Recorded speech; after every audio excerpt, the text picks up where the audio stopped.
विद्यार्थी मित्रांनो, श्री सरस्वती मोहन शिक्षण संस्था संभाजीनगर च्या यूट्यूब चॅनलवर आपलं स्वागत आहे। मी श्री एस महाजन, प्रशिक्षक श्री समुद्र शाळा गोंदेगाव या ठिकाणी विज्ञान भाग 1 चं पहिलं प्रकरण आहे गुरुत्वाकर्षण। या गुरुत्वाकर्षण प्रकरणामध्ये घटक आहे न्यूटनचा वैश्विक गुरुत्वाकर्षणाचा सिद्धांत। विद्यार्थी मित्रांनो, न्यूटन या शास्त्रज्ञाला विज्ञानाचा आईक असं म्हटलं जातं, कारण बरेचसं संशोधन जे आहे भौतिकशास्त्रामध्ये तर न्यूटन या शास्त्रज्ञाने केलेलं आहे। न्यूटन असंच एकदा झाडाखाली बसलेला असताना सफरचंदचं फळ जे आहे खाली पडलं आणि त्यातून त्याने गुरुत्वाकर्षणाचा सिद्धांत मांडला।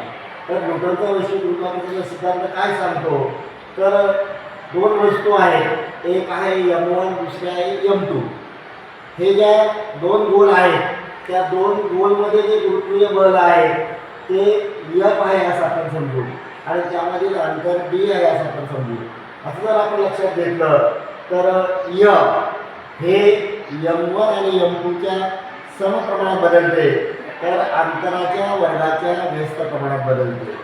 या ठिकाणी समजा आपण एक क्रमांक काढून टाकलं तर F बरोबर G गुणिला M1 गुणिला M2 भागिला D चा वर्ग अशा पद्धतीने आपल्याला हे सांगता येतं। या ठिकाणी G जो आहे त्याला विश्वस्थिरांक असं म्हणतात आणि याची किंमत आहे 6.67 गुणिला 10⁻11 न्यूटन गुणिले मीटरचा वर्ग भागिले किलोग्रॅमचा वर्ग।